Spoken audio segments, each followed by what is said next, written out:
the one and only AJ, and the crowd goes crazy. Me hyped. You're getting me hyped. How are ya? I'm well. Yourself? I'm good. This is big for me, by the way, because this is like my debut of being an interviewer. Well, you look well presented. You look well.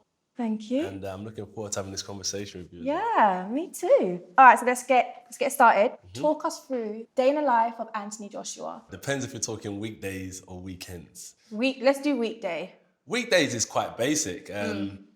So I wake up, let's say when I'm not in deep training, which I haven't been because I just fought a couple months ago. So I'll get up about 8:30, 9. Okay. And then I'm gonna get ready from about 9 till about 10. I like to give myself an hour.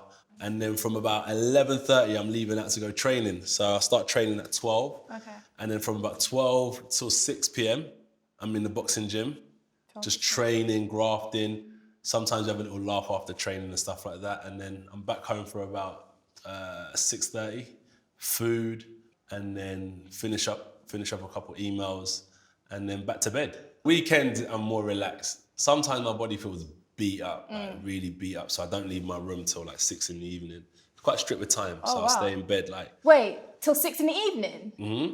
Okay. So from Friday I'll sleep, and I'll stay in bed, so I'll wake up, breakfast in bed, lunch. So you're having a real dirty day, like just yeah. Okay, cool. Yeah. You're like no windows open. No, oh, okay, so frowsy and everything. Dark. Okay. Yeah. So this is what I'm saying. This is reality. This is reality, guys. It's not all glitz. And this is a Saturday, not even a Sunday. This is a Saturday. So what are you like on a Sunday? More energy. Because I built up my energy systems on a Saturday. Okay. Yeah? Okay. If I'm not battered and bruised, Yeah. I wake up, phone calls at 10:30 till about 12. Spend time with my son, go down the park. We've got these little electric quads. So I link up with him and his cousins, and then we go on the quads, and then I'm back home from about 6, bath, he chill, he can go on the laptop and stuff like that. And then I might pop out and just go link up with the boys and my cousins and stuff like that. And then we're just active in the evening. I want to know, what do you have on a Sunday? Like for me, like growing up, like Sunday dinner was like a big thing. Like what do you have? Yeah, like Sunday dinner, what's your... Do you know sitting around the table has never been a big thing in my house? Really? Yeah, never really been a big thing. But so it's just kind of like, what I've always had is just a big pot of meat and stew and a big pot of rice, and you go and dish your plate, whenever you're ready. So that's kind of how I was always brought up. And so for me, it was just kind of whatever's on the table, whatever's in the stove, whatever's on the pot is what I'd eat type of thing. So I've never had a big Sunday roast. But maybe when I kind of settle down, I'm finished with boxing, I do the family thing, I might... That'd bring that into the household. It's important though, right? Definitely. I feel like when you're sitting down, dinner time is a time to like reconnect with your family. 100%. Over food, there's laughter, there's 100%. Jokes, and it's just, it's nice. No, you're so right. You're so right. It's important. That's why for me, trying to do better than what my parents did is bring that into the household when I'm ready. Yeah. 100%, yeah. All right, so talk to me. How do you prepare yourself ahead of a big fight? Okay. Do you get nervous? Okay, I used to. But I feel like now what's happened is there's no way out. There's no way out of this situation. I've known about this situation for the last 6 to 3 months. So why is it on the day of judgment that I get nervous? So I've kind of trained myself to be like, if I was nervous, I would have dealt with these nerves months ago. If I didn't really want to be here, I would have taken myself out of that situation months ago. Right. So I've trained for it. I've done everything I need to do mentally, physically. So how come now on the day I'm getting nerves? So I've tried to kind of suppress the nerves. Right. Even though nerves is a good thing, right? Yeah. Because nerves teaches you how to survive. But I feel like I'm definitely switched on. I'm not taking it for granted, but I don't want to be nervous because I want to go out there and perform and enjoy the experience. And I take myself away from London, so I go Sheffield. I feel like when people know I'm not accessible, they know that they can't really call me for anything anyway. So taking myself like 2.5 hours up the motorway creates a bit of a distance, which is needed. So by the time that date comes, I'm well equipped. I'm ready. Do you have like a playlist to get you like in the mood, to get you hyped up? Do you know what's weird is people say like they come in the gym sometimes and they hear the music and you would never expect to see me hitting the heavy bag because I can listen to Like, I can listen to a slow jam when I'm training. I know a lot of lyrics. I know a lot of music. I love music now. I love music. I love I like jazz as well. Okay. Yeah, I like jazz as well. That old school like soul music is good. Yeah. I love like nines and scraps. Nine's hard. Yeah.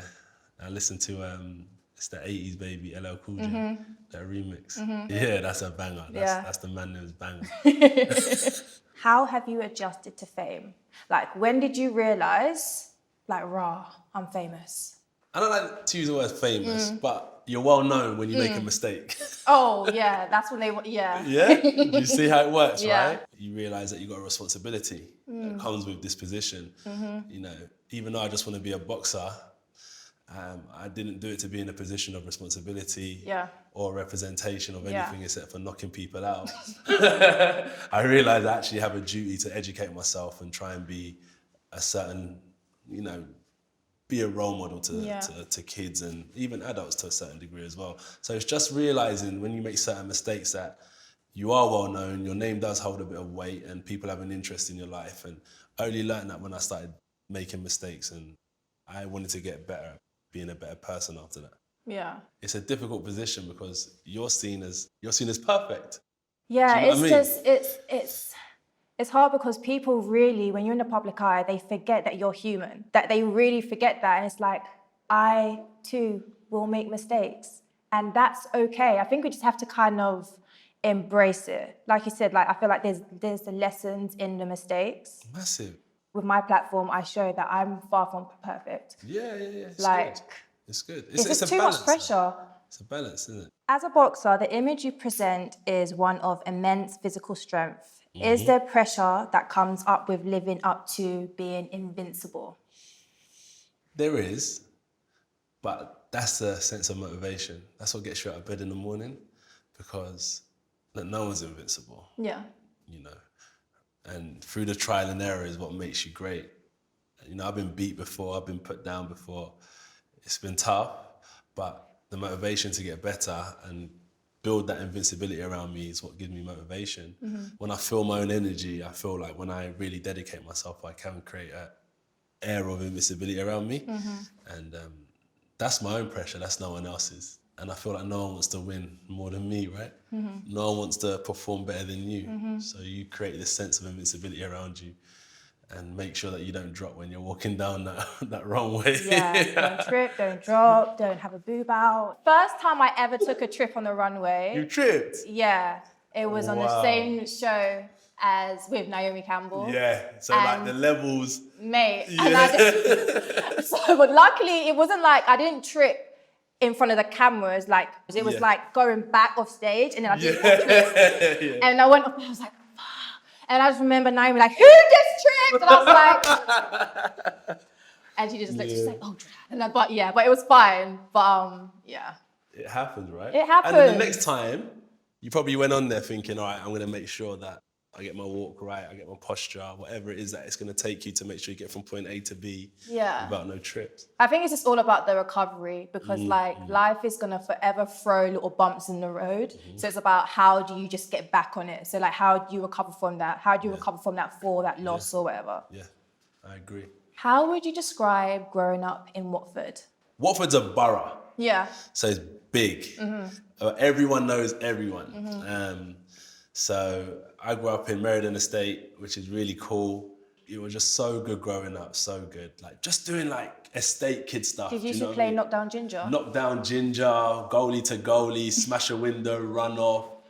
All that, it was just so like boys. The good old days. Drive the PW50 quads and motorbikes through the estate, the Cub 90s from the Pizza Man. Just like fun stuff like that. It was just so good. So I feel Watford is running through my veins. Are you still connected to anyone from back at home? Yeah, man. All of my friends from my generation, some of the elders, and then the youth coming up now. Because I've got cousins that are younger than me as well. So what we're trying to do now is build some youth projects for them as well. So like community centres, they don't have no more. Yeah, I remember growing up, like youth centres were big. Like, are there any anymore? So there's one, in my estate, but no kids go there because it's like I feel like the council don't know what to do with it, right. how to connect with the youth. That period between like 3 o'clock till 6 p.m, 7 p.m, when parents get home from work, especially if you're a single mother, kids don't know what to do with their time. And that's where the community centres and youth clubs were so important. And that's what we're trying to achieve at the minute, is create a youth club for kids that are like just leaving school, not sure what they can do, especially like people like myself that's lived it, and then I've actually seen the other side as well, like the legit business. I can talk from that aspect as well, where I'm so connected to Watford, where I can chat to them on a level. And then you've got the younger generations that are going to follow what the elders are doing anyway. So we set a good example in that community centre. I'm sure we'll create and produce 1 or 2, 3 leading kids of the next generation. So you spent some of your early childhood in Nigeria. How did that impact you? I was open to so many different cultures early on in my life, which is a blessing. Like, out in the world is England, but in my house is Nigeria. Do you know what I mean? So it was like moving to the country of Nigeria was a massive shock because I've never schooled there or been there for so long. But wait, did you go to school in Nigeria as well? Not my whole school years, but I spent about 9 months in a boarding school, 6 months in a boarding school. How was that? Really tough. Yeah. No nonsense. Like, education is, I want you to be a doctor or a lawyer. Like, there's no YouTube, there's no boxing. None of that. Yeah, none of that. It's either doctor or lawyer, simple. So education is important in Nigerian schools, and especially in a boarding school. My school is called the Bells. Well, they go around with a bell at 5 in the morning. 5 in the morning, like that's just when I'm getting my deep sleep as well, normally in London. But they're waking me up 5 in the morning, and if you don't wake up, they burst through the door. Wake up, yeah? Discipline. So at least you know tomorrow, through your mistake, exactly. You're not going to make the same mistake again. So that's why I believe mistakes are good. Where's your background? Jamaican. Jamaica, yeah? Do you know that's like my top 3 places I've ever been in the world, Jamaica. I love it. Yeah? Like for me, whenever, like as soon as I reach, I just feel like this connection. Like when I hear them talk, I just hear my grandma. And I'm just like, oh, it's home. And like, it's just comforting. The patois, everything's just comforting. The food, the people, just the vibes, I love Jamaica, man. I loved it. When you were saying like at home was like Nigeria for you, like at home for me, like at my grandma's, that was like being in Jamaica. Yeah. So yeah. I feel like an honorary Jamaican when I'm there, Oh yeah? I swear down, I'm not gonna lie. I changed my name from AJ. I mean, you got to go too. That's part of the thing. You get me? They call me Kingsley out there. You know that. Kingsley. Kingsley. Yeah, Kingsley. It's a wild one, brother. Actually, quite good, actually. Yeah, I do my ting nest. So you were introduced to boxing after getting in trouble. Do you credit the sport for giving you a future? Yeah, my mum, my dad, first and foremost, God as well. With prayers, because when I'm in trouble, the prayers are strong. Yes, I believe in prayer. But with boxing, at the time when I was 18, I had gone through the school system where I played football and done my running. I had left school and I was now Jack the Lad, you know what I mean? My mum had moved to London. I didn't want to leave Watford, so I was moving from like one auntie's house to another auntie's house. Then I got my own little place, so I moved out. I had my own house when I was like 16, 17. So I stopped like all sports and stuff like that. That's when I started I started smoking a bit. Then I got banned from my area in Watford. I wasn't allowed to go back. So I was on tag for like 14 months, went remand, was in jail for a little bit, come back.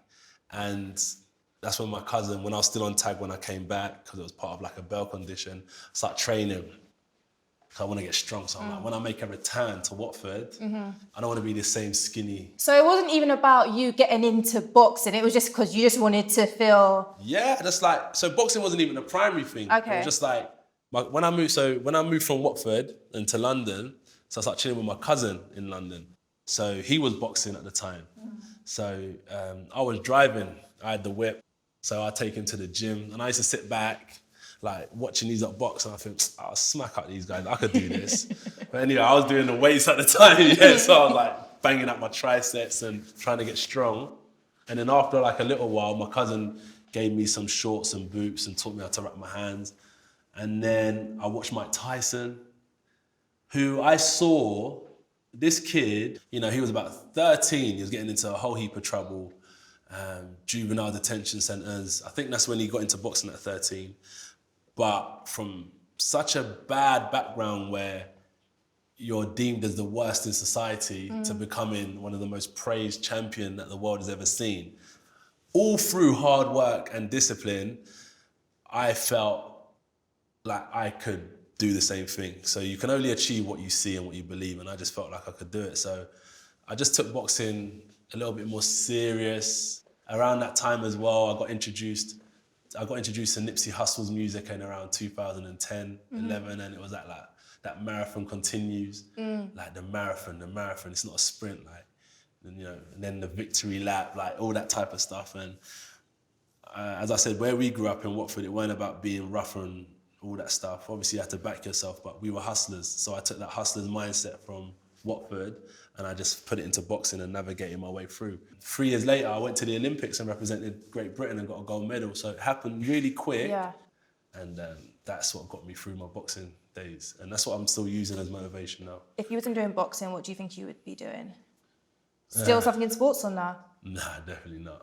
I'll still be in Watford, still be on my estate probably, you know? So boxing definitely helps as well, definitely. You know, if you wasn't walking through Primark, what would you have been doing?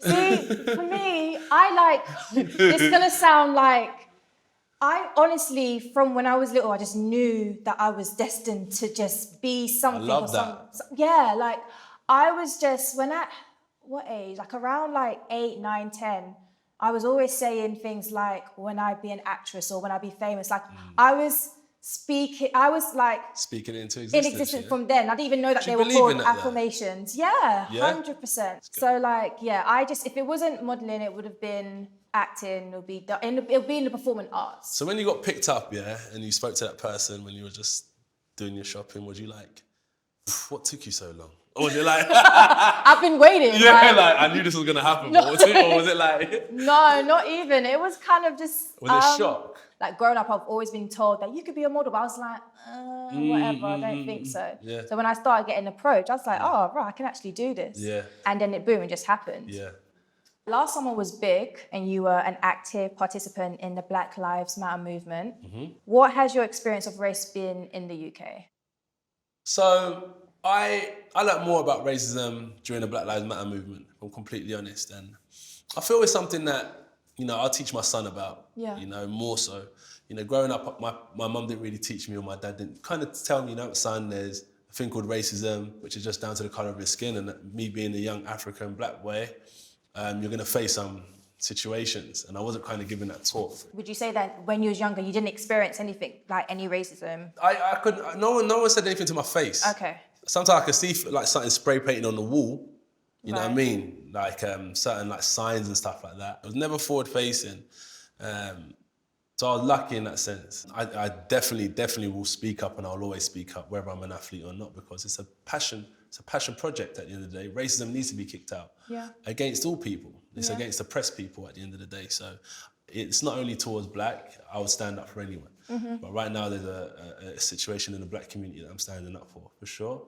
And with that being said, that's why I'm trying to do things like the community centre and, you know, dedicate a day for the African Caribbean kids who need like that positive affirmation, that rather than telling, you know, my son that you may face some issues growing up, I wanted to tell him that we fought for the issues that you don't have to fight for anymore. So when you're out in the world and you're getting opportunities, make sure you don't take it for granted, because we fought for what you have in place today. And the slogan, Black Lives Matter, because they do, is what I stand for, through and through. And I'm proud of that as well, yeah. So talking about your son, what kind of man do you hope he grows up to be? Where do I get my list? He has to be happy. That's important. And then secondly, polite. Yeah, being polite, happy and well-mannered. Well-mannered, yeah. It don't cost nothing. Nothing. And like, you know, see a woman on the train that's elderly, or a man, you stand up, you let them sit down, stuff like that. The world is based on service. Everything's a service provider, right? everything that we use is providing a service. So his job in this world is also to be of service to people in a good way. And once he does that, then he can realize that's how you conquer the world in business. Because when you're not selfish, you're always thinking of others. Yeah. So if I'm creating clothes and I'm thinking of other people's view on what my clothes are going to be, I'm going to try and make it to the best because I want it to impact the world in a positive way. So what I teach them is when you're selfish, you never do well in life because you only think of yourself. In terms of work, I think you should study accountancy because you have to learn numbers. Yeah, that's important. We have family businesses and he can decide what he wants to get involved in from there. So, yeah, the first 3 is more like character. Yeah. The last one is, which I would advise him to do, is learn numbers. And then he can then get into the business because marketing is the forefront of business, what the world sees. But behind the marketing is the numbers, what's really going on, how sales are being, profit and loss really. So that's what he has to get an understanding of, his profit and loss.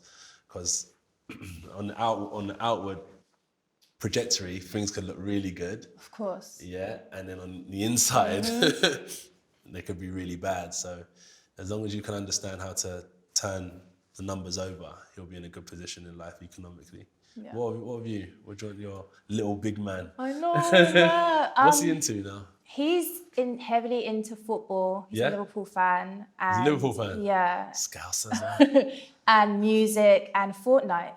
Yeah. And YouTube. My boy loves YouTube. They love YouTube. Like my nephew who's 5, he loves YouTube. He watches number blocks. Like he's obsessed with number blocks. And he's just, it's just crazy. This generation of the kids is just crazy. But I think they're going to be smarter than us. Though. Oh, 100%. Yeah, because remember, they're like looking at the world now through stocks and shares, Bitcoin, cryptocurrency, artificial intelligence, YouTube. They're on computers before we were. Yeah. Remember when we had to dial up and stuff before we got on the computer?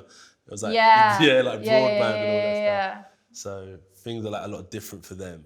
So your son is going to be like tomorrow's leader. Yeah. No, it's wild. For me, like, I've always wanted, I've from the beginning have installed like self-love. Like I just always want him to just know that he's loved and love himself. Yeah. And like just always give him positive affirmations from the jump, from the beginning. I love that. I want him just to be, happiness, being happy is key. Yeah, that's self-love though. And in it's self-love, exactly. And really and truly, we only have like one choice. To be happy or not to be happy. Simple. It's so simple. Like, I feel like the principles of life are so simple, but like so hard. True. Or we just make it hard, or we think it's hard. It's a lot of energy around us as well. A lot of things going on around us that are pulling our minds and our emotions from pillar to post. Yeah. What are you most proud of? What am I most proud of? Being a giver. Because what I feel is that you put some people in a position of power and they can take it. Take advantage. Yeah, they take advantage sometimes. And I see it, Yeah. And I just look and discuss sometimes. You have to want to be in a position of power to give. To give, that's the key. Like you said, servicing. Service. Yeah. So, God, my family, boxing's put me in a position of power. And I try and always keep my head, even in an industry like mine where it's about ego. I try and keep a humble head because it's important for me. And this is why I'm most proud of is that I always want to be able to be a leader but stand with the people. No matter what cause it is I'm championing, whether it's right or wrong, whether it's the trend or not. My job as a leader is not to sit back as a chairman and watch everyone else on the field. It's important for me to stand with the people on the field. And I'm so proud that in my community in Watford, I still do the same thing in my community in London. I still do the same thing in Nigeria. I still do the same thing. Like we're trying to do something with sickle cell at the minute, which is a big issue in the black community. I champion these causes and I feel like that's what I'm most proud of. Not doing it for self. Not looking at me like, well, I'll bust in it. Don't worry about no one else. Like, I'm good. So forget everyone else. Like, I'm the boxer. Yeah. No. I'm so far away from that fame stuff and that riches stuff. Everything that I get, I'll probably give away majority of what I get anyway. So, and I just get to see so many people smiling alongside me, and it's so amazing. So that's what I'm most proud of, is seeing other people smile off of my hard work. That's nice. Yeah, do you get that? Yeah, I get that. You, what are you proud of? It's a hard question. It is, because there's so many different things. Because like I can say, I am proud of being a mum. Yeah. Especially because I was a teen mom and just being in the public eye and like having everyone saying, "Oh, Jourdan Dunn is done and this, that. And she's not gonna have a career after this. Why did she do this?" And like for me, my son was my new point of motivation. Like now I'm doing this for him. It's bigger than you now. Now it's bigger than me. It's about creating something much more outside of me. That's being of service. Yeah. You're of service to something bigger than you. Yeah. I used to be like that. It was about me first. I need to bust. I need to do this. And then it became raw. It's not just about me. No. And then you start, like, this is your first Vogue interview. So now it's like bigger. You're onto bigger and better things. And you're going to create history. You're going to do big things because of that, I'm sure. Now. What's this about? I thought we were done.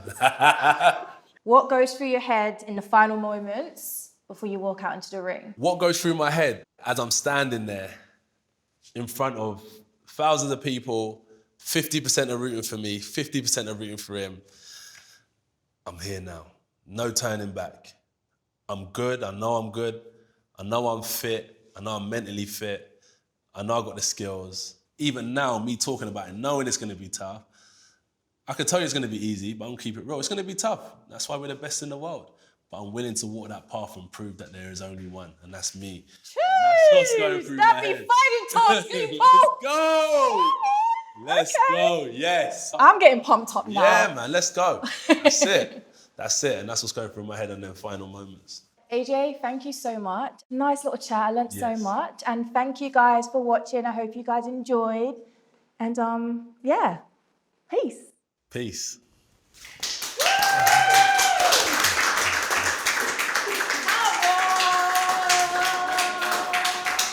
Come on.